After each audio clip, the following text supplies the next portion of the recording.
Yeah, I know. It's dark out here, isn't it? Okay, well, for all you guys who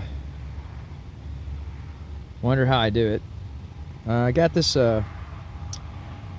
skillet from the treasure trove, Pirates Cove, or something of that nature. A little antique shop they got down the road. I got it for $2. Well, not silver coinage, but the copper stuff. That's an old duct I found from an HVAC that was laying in the highway. I buried it down about 1.5 feet, so it goes all the way down into the ground.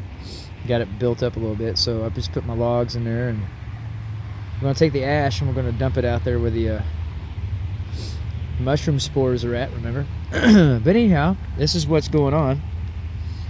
If you was wondering how the shroom action is, I've cooked them up. I ate some earlier. I sauteed them. I waited 30 minutes. I don't feel trippy. I feel okay. But that's what it looks like after you cook them up and you put them in there with some, I got some noodles. The wild onions we cut up as chives. I put a little packet of mustard in there, a shot of Tabasco. And there's a small little seasoning pack that came with it. I usually go for the fish, shrimp, or the other one, the oriental one. But I don't put the whole pack in. I just put like a little bit. But yeah, that's pretty much it. You let it sit there and simmer, and it boils down pretty good. And you got a pretty decent meal with those morels. And like I said, I don't feel weird, so I think we're gonna be okay. We're gonna be okay.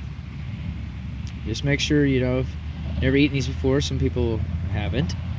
And I just simmer them a little bit with the onions, and then I put them in there with, like I said, you got a little bit of a stew, a casserole, or like this, rice, some other plants from the forest.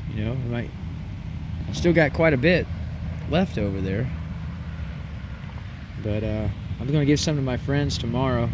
Down at the church is one of the native Kiowa guys I hang out with. He's pretty cool. And one of the Tom girls from backwoods down here on the Ozarks, she knows what they are. Everybody else has no clue what they are. So I'm going to bring them some tomorrow. But yeah, I thought I'd share this with you, my little setup that I got out of here at Camp Glendleton. What is that, plastic or something? Anyway, that's how I got set up. There's a, this is just an HVAC pipe. I got it wide enough to put this, if you can see, I found this stove grill when we was out doing volunteer cleanup with the MoDOT crew. I found that, and I was like, you know what, that'll fit pretty good on top of that tube. And then so I just dug a hole in the ground. I got this little skillet. It kind of reminds me of one of them old antique chuck wagon skillets, but see the handle's really long on there. But there you go. That's pretty much it. I feel fine. It was tasty. We'll wait till tomorrow to see if I actually, after I get in digesting some of this, if I had any bad side effects, stomach aches, something like that. I'll let you know. But I'm sure, their fungus isn't, their shrooms, there might be something going on, so I'll have to report back to you on that one. But yeah, that's how I did it. I just throw the logs in there. Pretty typical behavior. It's got an opening right there. There's the little grill cage, skillet,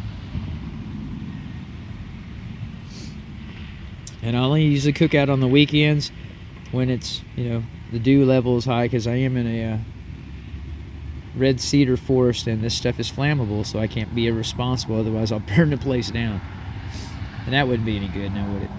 But anyhow, I thought I'd share this stuff with you, what it looks like when it cooks down. I don't know if you can see any of that. I'll try to get my lighting set up. It's kind of hard to be Chef, boyo gnome in the woods when you don't have adequate lighting. It's such a horrible camera crew. But that's pretty much it. Take a good gander at it. That's what it looks like when you cook it with noodles, onions, and some spices. And yeah, like I said, just saute it and put it in there and bring it to a little simmering boil. And don't cook it, overcook it, because then you're going to lose all the nutritional value. That's why I keep trying to tell everybody, it's like, it's one thing to eat fresh. That when you cook it, then you're defeating the whole purpose of us going out here and doing it.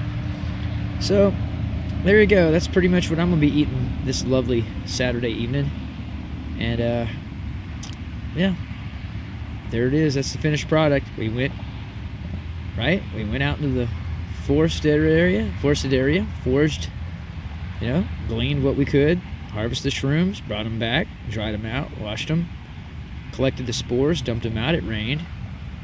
Now we're going to cook them, share them, and then when we get done with the campfire, we're going to dump the ash over there where we put the when we dump the spores after we rinsed them off. So that'll stimulate growth for fungus next year, you know what I'm saying? So that's what they need. They need the catalyst of a little bit of ash, because that's where we found these, by an old prospecting camp. So anyhow, you guys have a happy harvesting, and hope it turned out like that. Hopefully better. I'm not that great of a cook, but I'm working on it. Anyhow, I'll see you guys later, and thanks for hanging out with me, and take care of yourselves.